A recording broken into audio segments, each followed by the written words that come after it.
कृत्यं नरं चैव नरोत्तमं देवीं सरस्वतीं व्यासं ततो जयमुदीरये।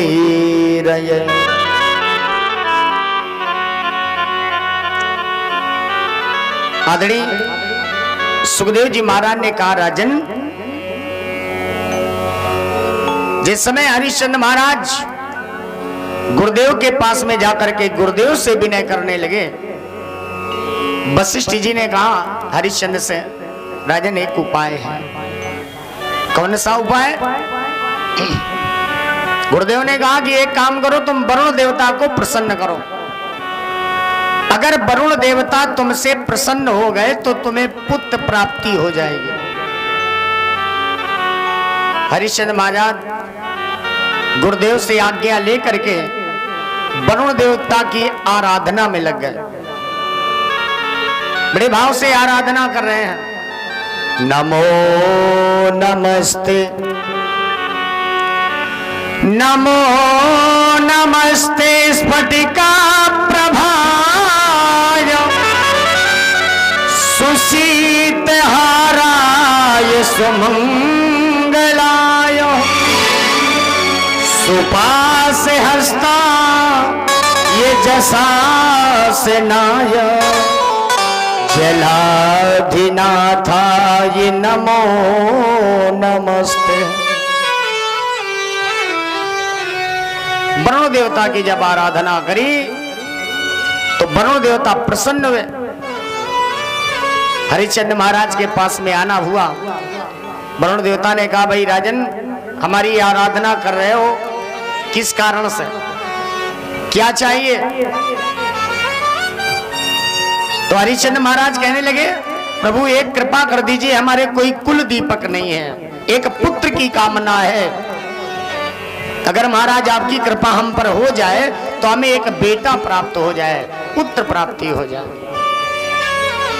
वरुण देवता कहने लगे, वैसे राजन, तुम्हारे एक जन्म की तो बात छोड़ो, सप्त जन्म कृतम नैव पुत्र नैव च नैव च।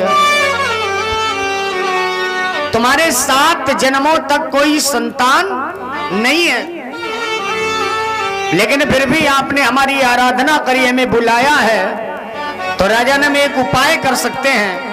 हम तुम्हें एक अपना बेटा दे सकते हैं, अपना स्वयं एक तुम्हें हम बेटा प्रदान कर सकते हैं, लेकिन शर्त यह है कि पुत्र जब तुम्हारे यहाँ हो जाए, पुत्र का सुख भोग लेना और इसके बाद में 7 वर्ष के बाद हमारा पुत्र हमें वापस कर देना।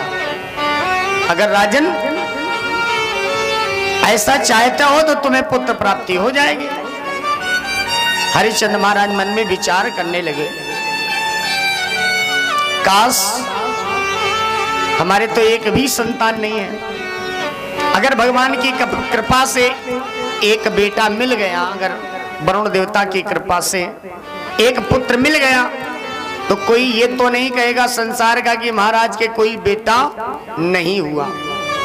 भले ही हमें प्रदान करना पड़े, वापस देना पड़े, जब तक बेटा हमारे पास में रहेगा तब तक बेटे का सुख अनुभव कर लूंगा।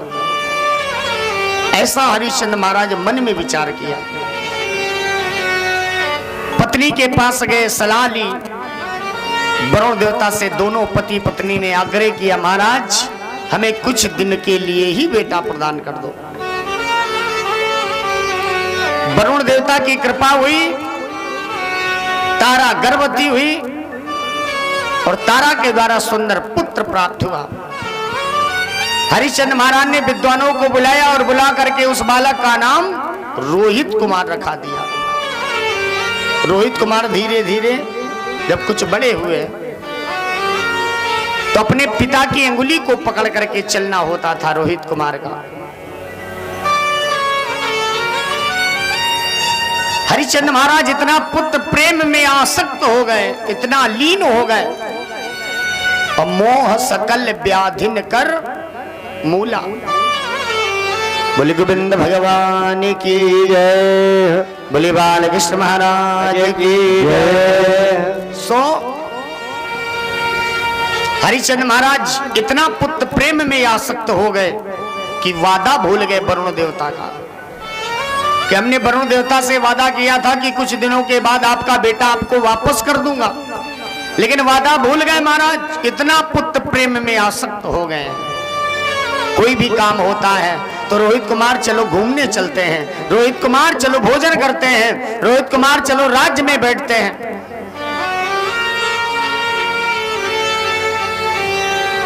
बोली बाल कृष्ण महाराज की जय। सो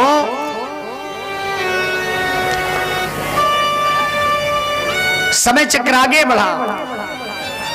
कुछ दिनों उपरांत वरुण देवता का आगमन हुआ। वरुण देवता ने कहा भाई हरिश्चंद्र, कहा हरिश्चंद्र सुनो, समय पूर्ण हो गया, समय पूर्ण हो गया। अब ऐसा करो हमारा बेटा हमें वापस कर दो।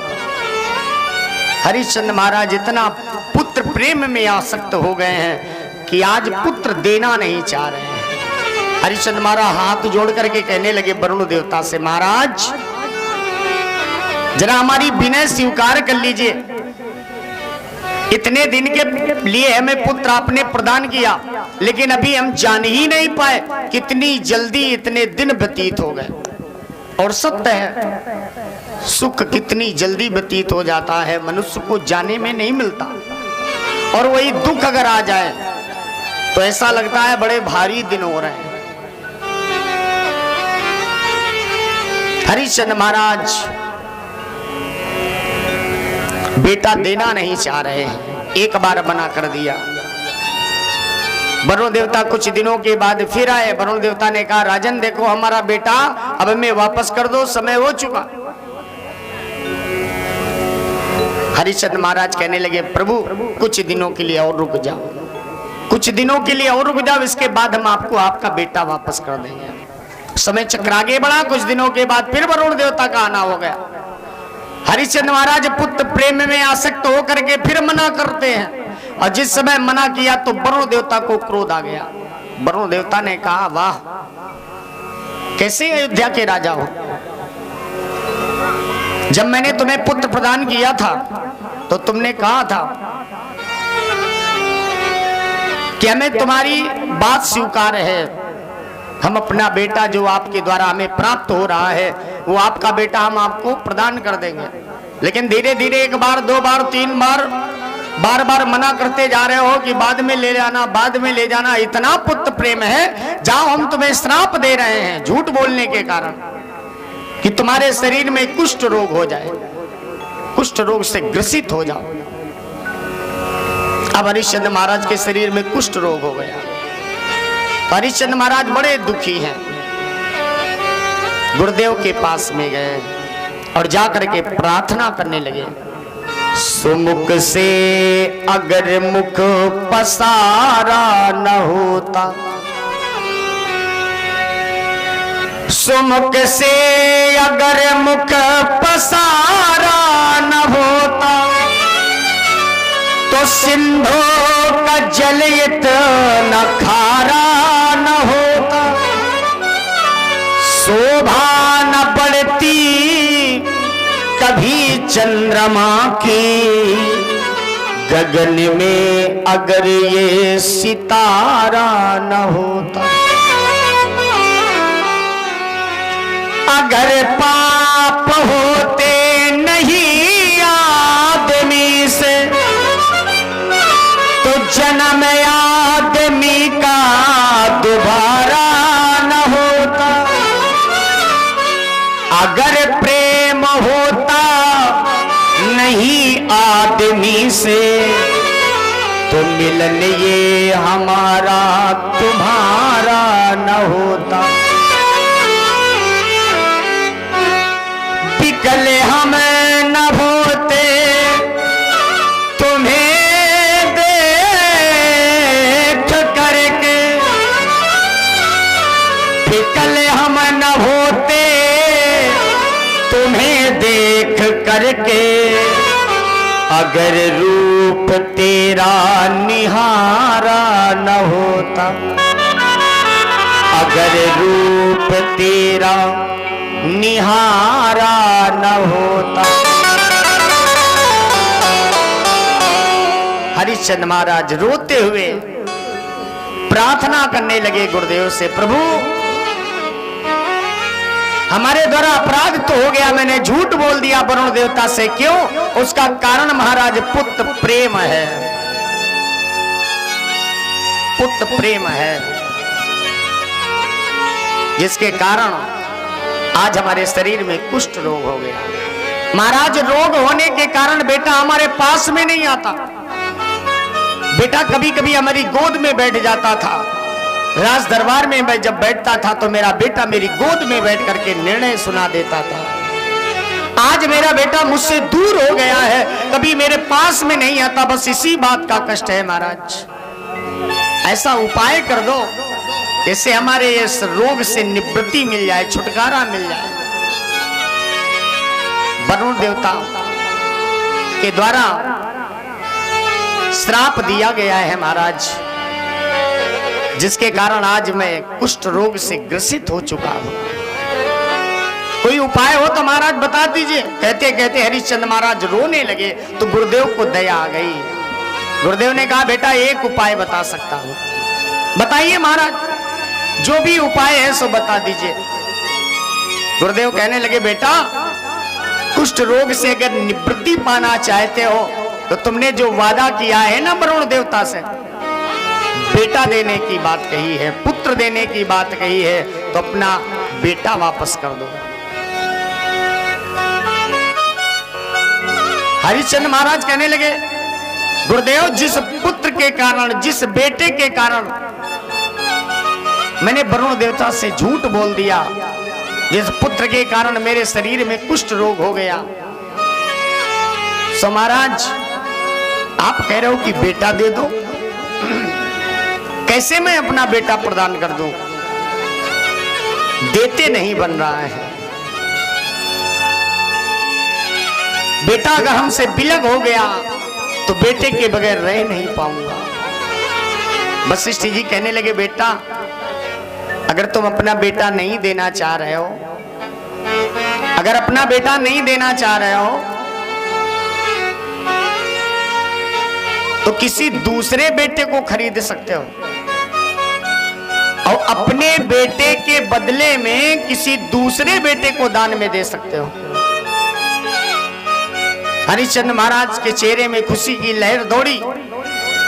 हरिश्चंद्र महाराज राज्य में आए सिपाहियों को नियुक्त कर दिया, जाओ और जाकर के आवाज लगाना, कोई अपना बेटा बेचना चाहे तो बेच सकता है, उसका बहुमूल्य दाम दिया जाएगा। सिपाही नियुक्त हो गए। सिपाहियों ने आवाज लगाना प्रारंभ कर दिया। अयोध्या में आवाज लगाते रहे, कोई अपना बेटा बेचना चाहे तो बेच सकता है, उसका बहुमूल्य दाम दिया जाएगा। लेकिन साहब किसी ने अपना बेटा नहीं बेचा। सिपाही आवाज लगाते लगाते काशी पहुंच गए। काशी में आवाज लगा रहे हैं, कोई अपना बेटा बेचना चाहे तो बेच सकता है। देखा कि एक गरीब पति पत्नी हैं, उनके तीन बेटे हैं, 3 पुत्र हैं। समस्या है कि महाराज जी के यहाँ भोजन की व्यवस्था नहीं हो पा रही है। सत्य है, गरीबत क्या होती है उससे पूछो। जो बेचारा किराए में रिक्शा लेता है और रिक्शा लेकर के दिन भर चलाता है, उसको किराया तो देना ही होता है। दिन भर चलाता है, मेहनत करता है, लेकिन शाम को जब हिसाब जोड़ा जाता है तो देखता है कि हमने धन उतना ही कमा पाया है जितना रिक्शे का किराया है। उसकी पत्नी घर में इंतजार कर रही होती है। बच्चे कहते हैं माँ भोजन करा दो, तो माँ कह देती बेटा अभी पापा आ रहे होंगे, आटा भी लाएंगे, चावल भी लाएंगे, तो रोटियां पकाऊंगी, भोजन बनाऊंगी, भोजन कराऊंगी। लेकिन वही व्यक्ति जब आता है उसके हाथ में कुछ नहीं होता है। पत्नी कहती है महाराज क्या किया, कुछ लाए नहीं? तो पति निराशा भरी बातों से पत्नी को समझाने लगता है, देवी आज ज्यादा काम नहीं मिल पाया, उतना ही मैंने धन कमा पाया जितना रिक्शे का किराया हो सकता है। बच्चों को सुला दो, सुबह होएगी फिर देखा जाएगा, शायद भगवान की कृपा होगी। तो माँ बच्चों के पास जाकर के कह देती है, बेटा आज पापा कहते हैं मालूम नहीं था एकादशी का व्रत है। एकादशी आ गई है ना, आज एकादशी है तो व्रत रहा जाता है, जल पी लो, सुबह होएगी तो फिर तुम्हें कुछ मिलेगा। जब दिन गर्दिश के आते हैं हर शख्स बुराई देता है, हम दर्द नहीं कोई अपना दुनिया में दिखाई देता है। माँ बाप निकम्मा कहते हैं और बहन भी आंख दिखाती है, भाई भी बुरा मुंह करते हैं, भाभीओं को नफरत होती है। अगर घर में कमाने वाला नहीं है, वो केवल खाता ही रहता है, कुछ कमाने नहीं जाता है, तो घर वाले भी उससे प्रसन्न नहीं रहते। घर में उसी का लोग सम्मान करते हैं जो धन कमा करके लाता है। बच्चे भी बिगड़ते हैं शायद, घर वाली जिगर जलाती है, अपने बेगाने हो जाते जब गर्दिश रंग दिखाती है, जब गर्दिश रंग दिखाती है। ये भी आलम बड़ा अजीब होता है, हर कोई नहीं खुश नसीब होता है, फिर कोई किसी से बात नहीं करता जब ये आदमी गरीब होता है, जब ये आदमी गरीब होता है। देखा सिपाही आवाज लगा रहे हैं, कोई अपना बेटा बेच दे उसको बहुमूल्य दाम दिए जाएंगे। पति पत्नी ने आवाज लगाई, भाई साहब इधर आओ, क्या कह रहे हो, जरा दोबारा बोलो। सिपाहियों ने कहा महाराज हम तो आवाज लगा रहे हैं, कोई अपना बेटा बेचना चाहे बेच सकता है, उसको बहुमूल्य दाम दिए जाएंगे। पति पत्नी कहने लगे हाँ साहब हम बेचेंगे, हमारे 3 बेटे हैं ना, एक बेटे को बेचना है। पति पत्नी दोनों बैठे, सिपाहियों ने कहा कौन सा बेटा ले ले, 3 बेटे हैं, 3 बेटों में से बता दो किस बेटे को ले जाए। तो देखा बड़ा वाला बेटा था, माँ की ओर देख रहा है और देखते देखते माँ की गोद में बैठ गया। जो सबसे छोटा वाला बेटा है वो पिता की गोद में बैठ गया, अब बीच वाला बेटा बचा है। तो बीच वाले बेटे को सिपाहियों ने पकड़ लिया, बहुमूल्य दाम दे दिया और देने के बाद बालक को लेकर के सिपाही जा रहे हैं। तो बालक रोने लगा, प्रभु से कहने लगा महाराज नाव भंवर में डूबती है, पाकी का मन घबराता है, दुखियों की आवाजों में भगवान बुलाया जाता है।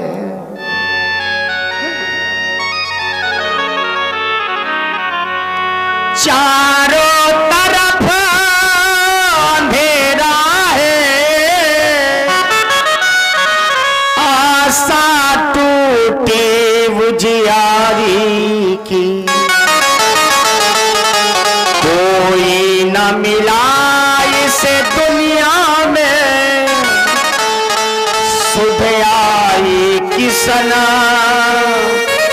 मुरारी की। आई किसना मुरारी की। बेटा रोने लगा, रोते रोते धिक्कार रहा है अपने जीवन को। काश प्रभु, अरे ये मानव का शरीर 84 लाख योनियां, 83,99,999 योनियां भोगने के बाद तब कहीं बड़े भाग्य मानुष तन पावा, बड़े भाग्य से मानुष का शरीर प्राप्त हुआ है। और वो भी मैं धनहीन हूं, भगवान की कृपा से मानव का शरीर तो प्राप्त हो गया है, लेकिन धन की कमी के कारण संसार में लोग सम्मान नहीं जानते। जिसके पास धन नहीं होता लोग उससे बात नहीं करना चाहते। धिक्कार है ये संसार, धिक्कार है ये जीवन। बेटा रोते हुए प्रभु से प्रार्थना करता है, प्रभु अगर इस संसार में किसी को जन्म देना तो गरीबत ना देना, उसके जीवन में गरीबत ना देना। बालक रोता हुआ जा रहा है, सिपाही लिए चले जा रहे थे, तभी देखा रास्ते में आदरणीय विश्वामित्र जी का आगमन हो रहा था। विश्वामित्र जी ने देखा कि इस बालक को कोई सिपाही पकड़े लिए जा रहे हैं और बालक रोता हुआ चला जा रहा है, तो विश्वामित्र जी ने आवाज लगा दी, भो भो साधो शालमातिष्ठा कुता चिंता तुरोद्भवा।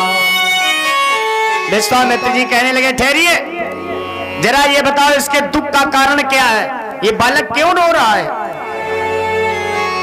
बालक हाथ जोड़ करके कहने लगा, महाराज मैं तो इस वजह से रो रहा हूं कि मेरा जीवन व्यर्थ है। एक पिता की तीन संतानें हैं, माँ बाप के द्वारा तीनों पुत्रों को पाला जाता है, बड़ा किया जाता है, लेकिन धिक्कार है धन ना होने के कारण माता पिता के द्वारा बेटे को बेच भी दिया जाता है। ये संसार है, बस यही सोच करके मैं रो रहा हूं, बस यही रोने का कारण है महाराज। विश्वामित्र जी बोले, अच्छा हाँ महाराज। विश्वामित्र जी ने सिपाहियों से पूछा, सिपाहियों ने पूरी बात बताई। हमारे अयोध्या के राजा हरिश्चंद्र महाराज जिनके शरीर में कुष्ठ रोग हो गया, उसकी निवृत्ति के लिए बालक को खरीद करके लिए जा रहा हूं। विश्वामित्र जी ने कहा, चलो मैं भी साथ में चलता हूं। विश्वामित्र का भी जाना हुआ। जिस समय हरिश्चंद्र महाराज दरबार में बैठे देखा विश्वामित्र जी को, खड़े हो गए, आवाज लगा दी, स्वागतम ही मास्तोभ्यम स्वागतम करवामहे। आइए आइए महाराज, स्वागत है आपका, आइए। सुंदर आसन पर विद्यमान किया। विश्वामित्र जी पूछने लगे, राजन अब जरा दुख का कारण बताओ, क्या कारण है जो तुमने बालक को खरीद करके मंगवाया है। हरिश्चंद्र महाराज ने पूरी बात बता दी। गुरुदेव की कृपा से आदेश हुआ, वरुण देवता की प्रार्थना करो। वरुण देवता को जब हमने प्रसन्न किया, वरुण देवता ने कहा मैं अपना बेटा दे रहा हूं कुछ दिनों के लिए। लेकिन महाराज पुत्र प्रेम में इतना लालायित हो गया कि मैंने देने से मुकर गया। मैंने देने का जो वादा किया था उससे मैंने झूठ बोल दिया, जिसके कारण वरुण देवता के द्वारा श्राप मिल करके हमें कुष्ठ रोग प्राप्त हो गया। गुरुदेव के आदेश हुआ है, गुरुदेव ने सलाह दी कि अगर कोई बेटा बेचना चाहे तो अपने पुत्र के बदले में बेटा समर्पित कर दो, तो शायद रोगों से निवृत्ति हो सकती है। कहते कहते हरिश्चंद्र महाराज रोने लगे। जिस समय रोने लगे तो विश्वामित्र जी को दया आ गई। विश्वामित्र जी ने वरुण देवता का आवाहन किया। आवाहन करने के बाद में आदेश दे दिया वरुण देवता से, वरुण जो तुमने बेटा लेने का वादा किया था भूल जाओ, हरिश्चंद्र महाराज को बेटे का सुख भोगने दो।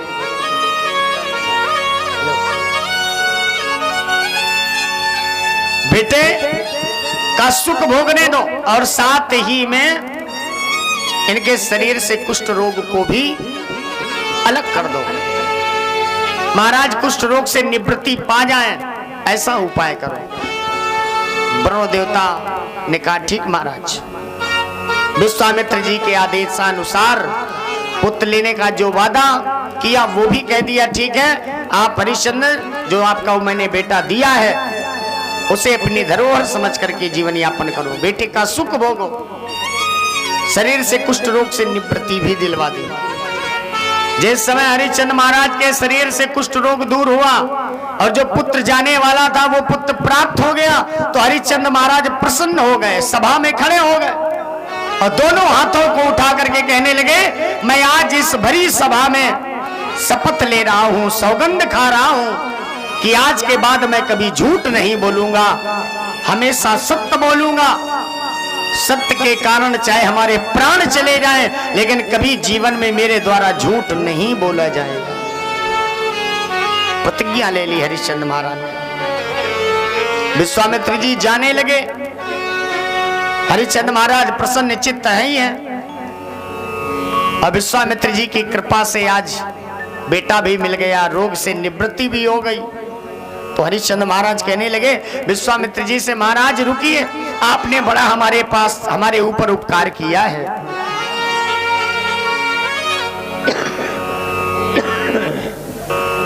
वैसे एक शिष्य गुरु को दे ही क्या सकता है, लेकिन फिर भी आप आदेश कर दें, जो आपका आदेश हो जाएगा वही इस शिष्य के द्वारा आपको प्रदान कर दिया जाएगा। जो आप आदेश दे देंगे महाराज वही मैं देने का वादा कर दूंगा। विश्वामित्र जी मुस्कुराते हुए बोले, राजन अभी हमें किसी वस्तु की आवश्यकता नहीं है, हमारा तुम्हारा उधार रहा, जब कभी भी आवश्यकता होगी तो हम तुम्हारे यहाँ आकर के मांग लेंगे। हरिश्चंद्र महाराज ने कहा ठीक है प्रभु, हमारा तुम्हारा उधार रहा। विश्वामित्र जी का जाना हुआ, उस बालक को लेकर के पहुंचे, माता पिता से मिलाया। विश्वामित्र जी ने कहा धिक्कार है तुम्हारे जीवन का, धन के लालच में, धन को पाने के लिए, अरे इस संसार में जो आया है गरीबत भी अगर उसको मिली है तो कर्मानुसार मिली है गरीबत। तुम्हारे जीवन में अगर कोई कमी है तो बस कर्मों का लेखा जोखा होता है, क्योंकि तेरी खींचता है कोई तस्वीर चुपके चुपके, तेरी लिख रहा है कोई तकदीर चुपके चुपके। कुछ छुपने वाला नहीं है। धर्म करोगे वो भी लेखा जोखा होगा, अधर्म करोगे वो भी लेखा जोखा होगा। जीवन और मृत्यु हमेशा एक साथ में ही रहते हैं, मृत्यु कहीं आती नहीं है। मृत्यु तो हमेशा साथ में रहती है, लेकिन कोई मृत्यु को जान नहीं पाता है। सो विश्वामित्र जी कहने लगे पति पत्नी से, आज तुमने बड़े पुत्र की प्रधानता दे दी, छोटे बेटे की प्रधानता दे दी, लेकिन तुमने बीच वाले पुत्र की प्रधानता नहीं दी। आज के बाद में इस संसार की प्रथा हो जाएगी, माता पिता का अगर देहांत होगा तो या तो समस्त कार्यों को बड़ा बेटा करेगा या तो छोटे बेटे के द्वारा समस्त कार्यों को किया जाएगा। जैसे तेरे ही श्राद्ध पिंडदान, पिता को अगर आग लगाई जाती है, घर में नियम किए जाते हैं 13 दिन तक, इन समस्त कार्यों को बड़ा बेटा या सबसे छोटा वाला करेगा, बीच वाले की पदवी ही हटा दी। आज भी भारत भूमि की परंपरा बनी हुई है। विश्वामित्र जी कहते कहते वहां से जाना हो गया। बोले गोविंद भगवान की जय। आइए दो नाम संकीर्तन करते हुए बोले बाल कृष्ण महाराज की जय।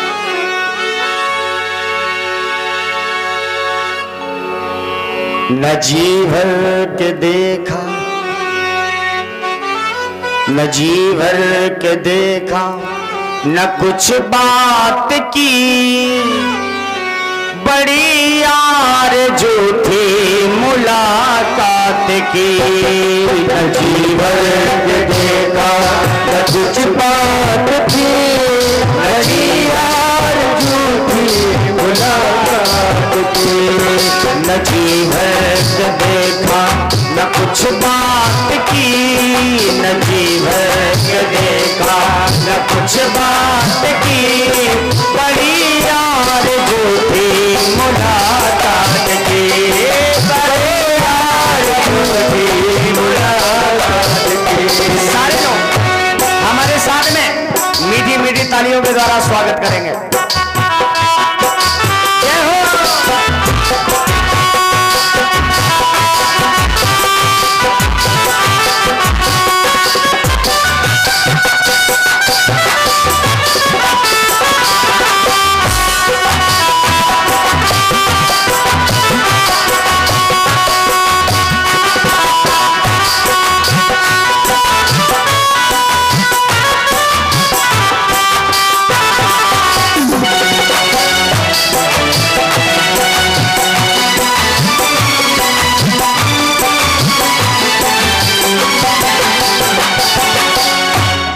चले आवे अब तो प्यारे कन्हैया, चले आओ अब तो प्यारे कन्हैया, सुना है गुंजन और व्याकुल है गैया, ये सुना है गुंजन और व्याकुल है गैया। चले आवे अब तो प्यारे कन्हैया, ये सुना है गुंजन और व्याकुल है गैया, ये सुना है गुंजन और व्याकुल है गैया। सबनम में क्या फूल खिले, जय हो। सबनम में क्या फूल खिले, जब तक बरसात ना हो, तेरी तस्वीर से क्या जी भरे, जब तक मुलाकात ना हो। कहाँ दिन बिताया अये गोविंद, अये माधव, कहाँ दिन बिताया, कहाँ रात की, कहाँ दिन बिताया, कहाँ रात की, बड़ी यार झूठी मुलाकात की, बड़ी यार झूठी मुलाकात की, बड़ी यार झूठी मुलाकात की, बड़ी यार झूठी मुलाकात की।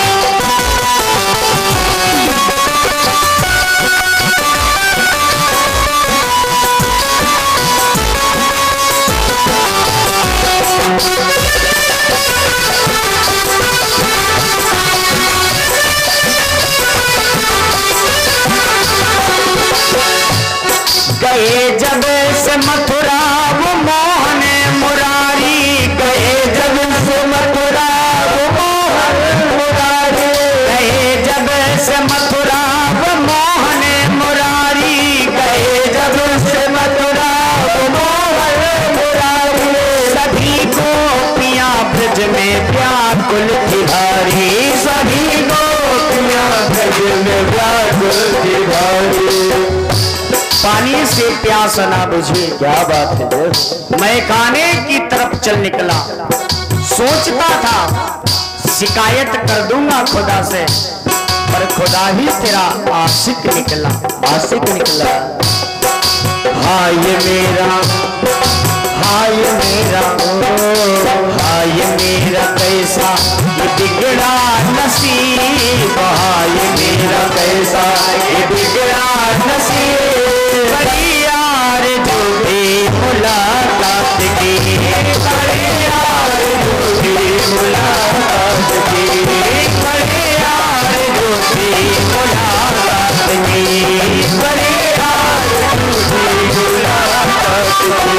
नहीं भर देखा, अय गोविंद, अय माधव, न जी भर के देखा न कुछ बात की, न जी भर के देखा न कुछ बात की, बड़ी यार झूठी मुलाकात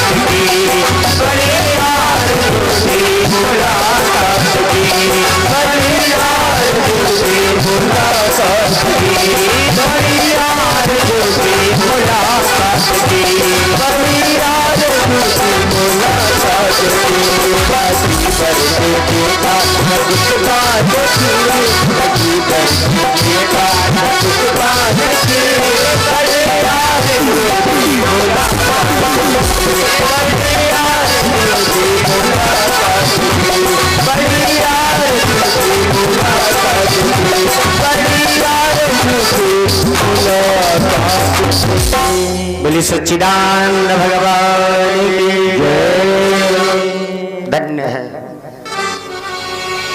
हरिश्चंद्र महाराज ने सत्य प्रतिज्ञा ले रखी है कि जीवन में सत्य ही बोलूंगा, कभी हमारे द्वारा झूठ नहीं बोला जाएगा। बस हरिश्चंद्र महाराज तब से सत्य बोल रहे हैं, झूठ न बोलने का वादा कर बैठे हैं। हमारे द्वारा झूठ नहीं बोला जाएगा। समय चक्र आगे बढ़ा। एक दिन वशिष्ठ जी, विश्वामित्र जी, नारद, अंगिरा, पुलस्त, भृगु आदि आदि ऋषि गण एक जगह पर विद्यमान थे, बैठे हुए थे।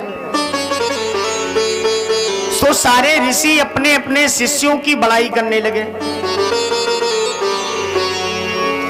अपने अपने शिष्यों की बड़ाई करने लगे। कोई कहने लगा हमारा शिष्य बड़ा तेजस्वी है, एक कहने लगे गुरुदेव हमारा शिष्य पराक्रमी है, वीर योद्धा है, रण में कभी हारा नहीं आज तक। आपस में वार्तालाप होने लगे। तभी वशिष्ठ जी भी खड़े हो गए। वशिष्ठ जी ने कहा कोई पराक्रमी होगा, कोई बलशाली होगा, लेकिन हमारा शिष्य ऐसा है जो सत्यवादी है, झूठ न बोलने का वादा कर बैठा है, संकल्प लिया है उसने, सत्य के कारण चाहे प्राण चले जाएं, लेकिन हमारा शिष्य कभी झूठ नहीं बोलता। लोग उसे प्यार से सत्यवादी हरिश्चंद्र के नाम से जानते हैं। बोले सच्चिदानंद भगवान की जय। जिस समय कहा तो समस्त गुरुओं के साथ में बैठे विश्वामित्र जी, विश्वामित्र जी खड़े हुए, कमंडल लिया और लेकर के महाराज अयोध्या की ओर बढ़ना होगा। जिस समय अयोध्या की ओर जाना हो रहा था तो देखा रास्ते में ही हरिश्चंद्र महाराज शिकार करके आ रहे थे। सो विश्वामित्र जी को देखा और जिस समय विश्वामित्र जी को हरिश्चंद्र महाराज ने देखा तो रथ रोका, रोकने के बाद नीचे उतरे, विश्वामित्र जी को प्रणाम किया। अरे महाराज धन्य भाग गए हैं हमारे, जो आज आपके हमें दर्शन प्राप्त हो गए। महाराज आपका जाना कहाँ हो रहा था, कहाँ जा रहे हो? बोले गोविंद भगवान की जय, आज की जय। सो विश्वामित्र जी को जिस समय हरिश्चंद्र महाराज ने देखा, स्वागत करने लगे। रे महाराज कहाँ जाना हो रहा है? लंबे लंबे पैरों से जल्दी जल्दी चले जा रहे हो, सरपट सरपट। मुस्कुराते हुए हरिश्चंद्र महाराज ने पूछा विश्वामित्र जी से।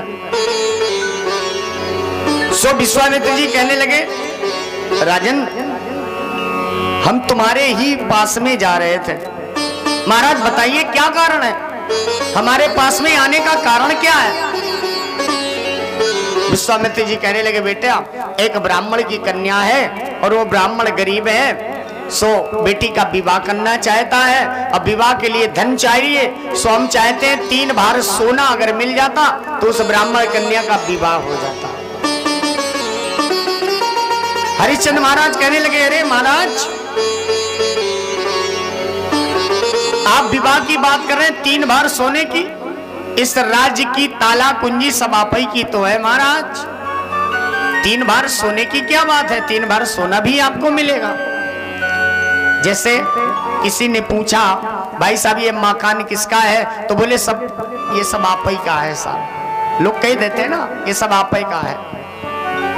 उसी प्रकार से हरिश्चंद्र महाराज ने भी विश्वामित्र जी से कह दिया कि इस राज्य की ताला कुंजी सब महाराज आपकी है और 3 भार सोना हम आपको देंगे। हरिश्चंद्र महाराज के साथ में विश्वामित्र जी का आना हुआ। अब हरिश्चंद्र महाराज रात दरबार में बैठे और बैठने के बाद सिपाहियों को बुला करके आदेश दिया कि जाओ भाई खजाने में चले जाओ, खजाने के पास जा करके खजाने से 3 भार सोना ले आओ और हमारे गुरुदेव के हाथ में दे दो। सो विश्वामित्र जी खड़े हो गए। विश्वामित्र जी ने कहा, ठहरिए राजन, जब हमारी तुम्हारी रास्ते में भेंट हुई तो तुम्हारे ही मुखमंडल से ये आवाज निकाली गई कि महाराज इस राज्य की ताला कुंजी सब आपकी है। जब तुमने पहले ही इस राज्य की ताला कुंजी हमें दे दी है तो ये राज्य हमारा हो गया और यहाँ के हम राजा हैं। अब 3 बार सोना हमें चाहिए, इस राज्य का नहीं। अगर तुम्हारे पास अगल से हो, अलग से हो, तो तुम हमें 3 बार सोना दे सकते हो। लेकिन हरिश्चंद्र महाराज के पास में तो 3 बार सोना नहीं था। मन में विचार करने लगे कि 3 बार सोना कैसे दूंगा, ये तो हमने जाना ही नहीं था। मैंने तो पहले कह दिया कि राज्य की ताला कुंजी सब आपकी है, अब 3 बार सोना हमें देना है। ये राज्य तो महाराज जी को मैंने दे दिया, अब 3 बार सोना हम कहां से देंगे।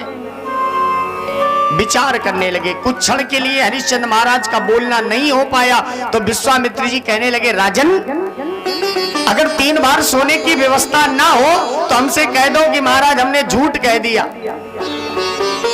हमारे द्वारा सत्य भाषा नहीं निकली, तो मैं कुछ नहीं कहूंगा, यहां से चुपचाप चला जाऊंगा। सोचने की आवश्यकता नहीं है। अब हरिश्चंद्र महाराज मन में विचार करने लगे, मैंने इसी सभा में संकल्प लिया था कि मैं सत्य बोलूंगा, कभी झूठ नहीं बोलूंगा। भले ही संसार से मैं झूठ बोल सकता हूं, तो क्या हमें कोई देखने वाला नहीं है। हमारी प्रतिज्ञा का जो मैंने संकल्प लिया था उस समय परमात्मा देख रहा था। आज भी मैंने देने का वादा किया है तो आज भी परमात्मा देख रहा है। अगर मेरे द्वारा झूठ निकल जाएगा तो परमात्मा यही कहेंगे, वाह सत्यवादी हरिश्चंद्र, तुमने तो अपनी प्रतिज्ञा तोड़ दी। नहीं नहीं, ऐसा नहीं हो सकता है। मैं 3 बार सोना दूंगा, चाहे हमें बिकना पड़ जाए, स्वयं को बेच दूंगा, लेकिन महाराज विश्वामित्र जी को मैं 3 बार सोना दूंगा। हरिश्चंद्र महाराज ने मुकुट उतार करके रख दिया, क्योंकि महाराज का अब राज्य नहीं है ना। पत्नी के पास में गए, पत्नी इंतजार कर रही थी, आरती उतारने लगी। राज मुकुट जब सर पर नहीं देखा तो तारा कहने लगी, महाराज क्या कारण है जो आपके सर में ताज नहीं चमक रहा है। हरिश्चंद्र महाराज कहने लगे, देवी अब मैं अयोध्या का राजा नहीं रहा, मैंने तो अयोध्या का राज संत विश्वामित्र जी को दे रखा है। अभी देवी हमें 3 बार सोना और देना है, तो मैं बिकने के लिए जा रहा हूं। जो हमारा मूल्य लगेगा उससे मैं 3 बार सोना महाराज जी के हाथों में दूंगा। तारा तुम आराम से रहना अयोध्या में, जीवन अपना निर्वाह करना। तारा ने कहा, नहीं महाराज, अरे धन्य है हमारा जीवन कि आज अपने पति का साथ देने का हमें शुभ समय मिला है। क्योंकि महाराज जब हमारा विवाह हुआ था ना, तो तीर्थ व्रतोद्यापन यज्ञ दान मया यद्वाद यदि नाथ कुर्यः वामांग माया नितदा त्वदीयं जगाध कन्या वचनम च प्रथमम्। तारा ने कहा, जब महाराज हमारा विवाह हुआ था तो हमें यह ज्ञान कराया गया था, एक ही धर्म एक व्रत नेमा, काय वचन मन पति पद प्रेमा। पति के अनुकूल रहना है, जैसा पति चाहेगा वैसा हमें करना होगा। आज हमारे पति के जीवन में संकट आया है तो पत्नी को कंधे से कंधा मिला करके चलना चाहिए। जब महाराज के जीवन में सुख था तो पत्नी भी सुख का अनुभव करती रही। आज हमारे पति के जीवन में दुख आपत्तियां आई हैं तो आज ये तारा साथ देने का वादा कर रही है। महाराज, अगर आप बिकने के लिए तैयार हैं तो आपकी ये पत्नी तारा भी बिकने के लिए तैयार है। बोली गोविंद भगवान की जय। सो बोली बालकृष्ण महाराज की जय। नमस्कृत्यं नरम चैव नरोत्तमं देवीं सरस्वतीं व्यासं ततो जयमुदीरये।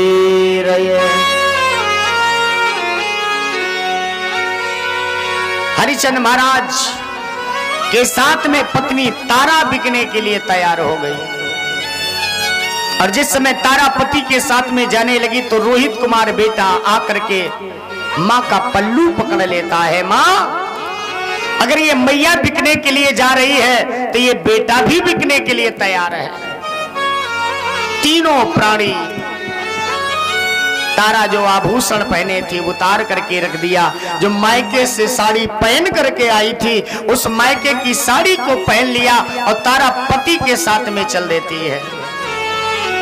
सत्य है, मिट नहीं सकता कभी भी लिखा हुआ तकदीर का,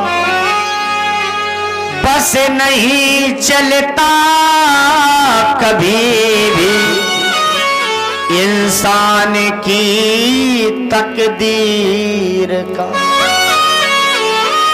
कौन है जिस पर कभी काली घटा छाई नहीं, राम और घनश्याम में क्या विपद कभी आई नहीं।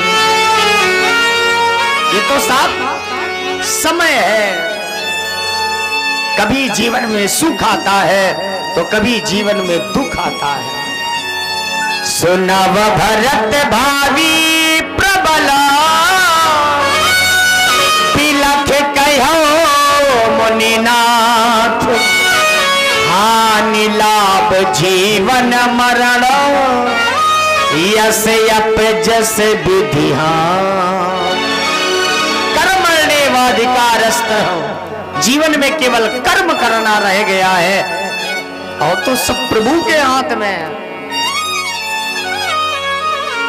हरिचंद महाराज पत्नी तारा के साथ में अयोध्या में आवाज लगा रहे हैं, मैं बिकने के लिए आया हूं, कोई हमें खरीद ले।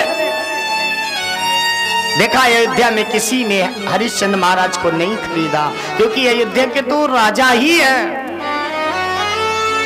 तीनों प्राणी आवाज लगाते लगाते काशी पहुंचे। काशी में आवाज लगा रहे हैं, ये तीनों प्राणी बिकने के लिए आए हैं, कोई मूल्य दे दे, मात्र 3 भार सोने का सवाल है। देखा एक सेठ जी का आगमन हुआ। सेठ जी ने जिस समय देखा तीनों प्राणी बिकने के लिए तैयार हैं, सेठ जी कहने लगे, देखो भैया, हमारे यहाँ हमारी पत्नी बूढ़ी हो गई, घर का काम नहीं कर पाती है, सो घर का काम करने के लिए अगर आप ये स्त्री को बेचना चाहें तो मैं खरीद सकता हूँ। हरिश्चंद्र महाराज ने कहा ठीक है, क्या देना पड़ेगा? 1 भार सोने का सवाल है। 1 भार सोना विश्वामित्र जी के हाथ में दिया गया और तारा को जिस समय बैठाला गया रथ में तो तारा मुड़ मुड़ करके देख रही है, लेकिन हरिश्चंद्र महाराज ने मुंह फेर लिया है, क्योंकि महाराज मन में विचार करने लगे, अगर तारा ने हमें मुड़ करके देखा और अगर हमारी दृष्टि तारा पर पड़ जाएगी तो मैं अपने आंखों को नहीं, आंसुओं को नहीं रोक पाऊंगा। क्योंकि जब मैं शिकार करके आता था तो तारा मेरे पैरों को दबाया करती थी। कभी जीवन में अगर दुख आता था तो अपनी पत्नी से बातें कर लेता था, अगर अधिक प्रसन्न होता था तो भी पत्नी से बातें कर लेता था। लेकिन तारा आज हमें छोड़ करके जा रही है। तारा बार बार मुड़ मुड़ करके देख रही है, सोच रही है कि एक बार आवाज लगा करके कह दूं महाराज अपना ख्याल रखना। जब कभी हमें हमारी याद आ जाए तो इस अबला स्त्री की याद कर लेना, इस तारा की याद कर लेना। तारा कहना चाह रही है लेकिन महाराज हरिश्चंद्र ने तारा को देखा नहीं। तारा ने सोचा महाराज पर कभी आपत्ति विपत्ति आती थी तो मैं बैठ करके सारी बातें पूछ लिया करती थी, हर समस्या का समाधान हो जाता था, लेकिन हमारे न रहने पर महाराज से कौन पूछेगा। हे परमात्मा, हमारे पति जहां भी रहें उनके जीवन में कभी कोई संकट ना आवे, कभी कोई दुख ना आवे, बस यही तारा पत्नी आवाज लगा रही है प्रभु। बोले गोविंद भगवान की जय। जिस समय तारा को लेकर के जाना हुआ, बेटा भी साथ में चला गया तारा के। हरिश्चंद्र महाराज फिर आवाज लगाने लगे, अगर कोई हमारी आवाज सुन रहा हो तो हम बिकने के लिए आए हैं काशी में, कोई हमें खरीदना चाहे तो खरीद सकता है, मात्र 2 भार सोने का सवाल है।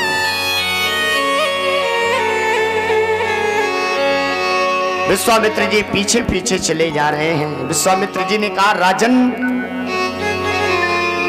सत्य प्रतिज्ञा के कारण तुम्हारा बेटा तुमसे दूर हो गया, तुम्हारी पत्नी तुमसे दूर हो गई, तुम्हारा राज्य चला गया, आज भी तुम सत्य प्रतिज्ञा निभा रहे हो। हरिश्चंद्र महाराज कहने लगे रघुकुल की ये परंपरा है, रघुकुल रीता सदा चली आई, प्राण जाए पर बचन न जाए। धन्य है। हरिश्चंद्र महाराज आवाज लगा रहे हैं, कोई हमें खरीद ले। तो देखा मरघट का दूत आया, उसने आवाज सुनी कोई बिकने के लिए आया है। हरिश्चंद्र महाराज से आवाज लगाई, भैया बिकने लिए आए हो? हाँ हम बिकने के लिए आए हैं। क्या मूल्य है? 2 भार सोने का मूल्य दे दो। 2 भार सोना दिया हरिश्चंद्र महाराज के हाथ में। हरिश्चंद्र महाराज ने विश्वामित्र जी को दिया, महाराज आपको 3 भार सोना मैंने दे दिया, अब आप जा सकते हैं। मरघट के दूत ने कहा देखो मैंने तुम्हारा मूल्य 2 भार सोना दिया है, तुम्हें कार्य करना है, गंगा के पावन किनारे पर रहना होगा और जो भी मिट्टी आएगी उसको जलाने बहाने का काम तुम्हारा होगा। मरघट की सफाई, सुरक्षा व्यवस्था सब तुम्हारे हाथ में है। हरिश्चंद्र महाराज बोले बड़ी निष्ठा से कार्य को करूंगा, बड़ी निष्ठा से कार्य को करूंगा। हरिश्चंद्र महाराज बड़े सुचारू रूप से मरघट पर पहरा लगा रहे हैं। धन्य है समय चक्र की बात। इधर तारा सुबह जगती है और जग करके घर का पूरा कार्य करती है। बेटा पूजा के लिए फूल तोड़ने बगीचे में जाता है, सेवा में बेटा भी लगा है, मैया तारा भी साथ में लगी है। विचार करिए, एक ऐसा समय था कि तारा अयोध्या की रानी हुआ करती थी। एक नहीं हजारों दासियां उसकी सेवा में लगी रहती थी। एक बार मुख के द्वारा आवाज लगा दे तो सैकड़ों दासियां खड़ी हो जाती थी। बताइए क्या आदेश है? आज वही तारा स्वयं सेविका बनकर के कार्य कर रही है। सत्य है, सब समय की बात।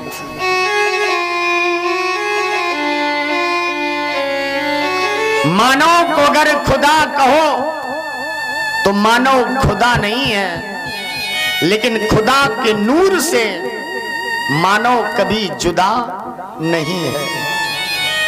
सो महाराज एक दिन तारा घर का काम कर रही थी, रोहित कुमार फूल तोड़ने के लिए बगीचे में गया।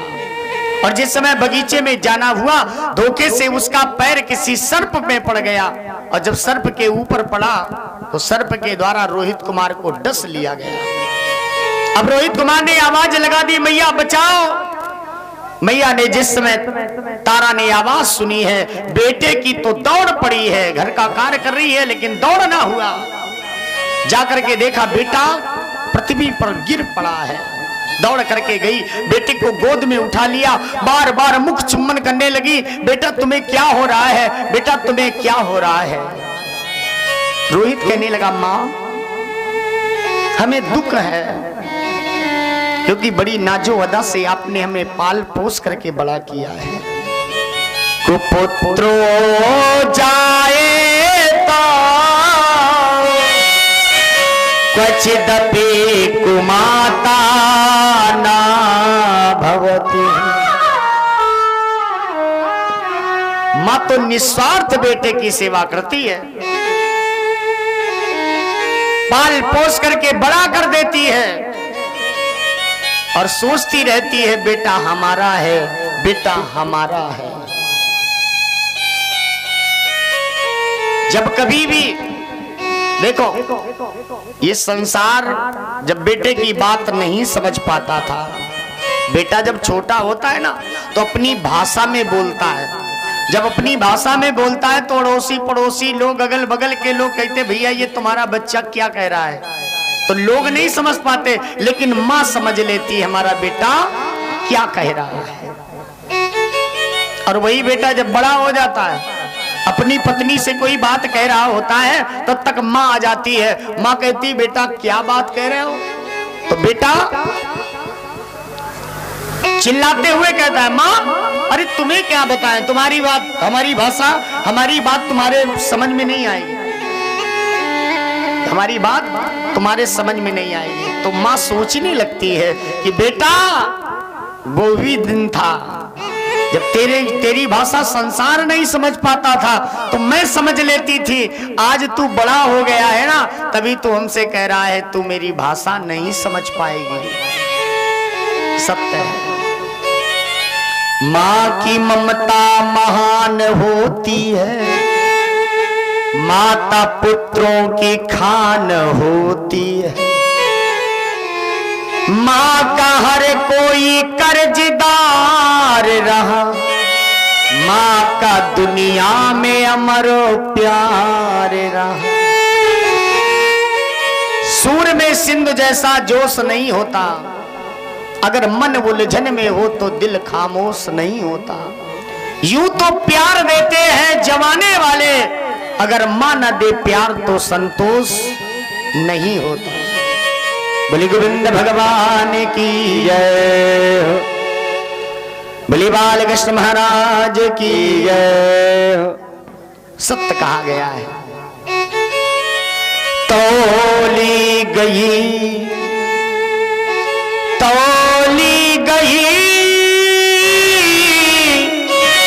मां की ममता और प्यार को मापा गया, पर मैया के प्यार मापने का पैमाना कहाँ पाओगे,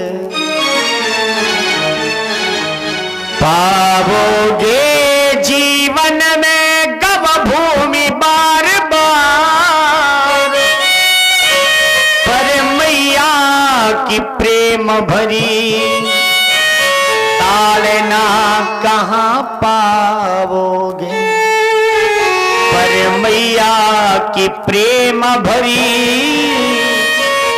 ताड़ना कहाँ पाओगे।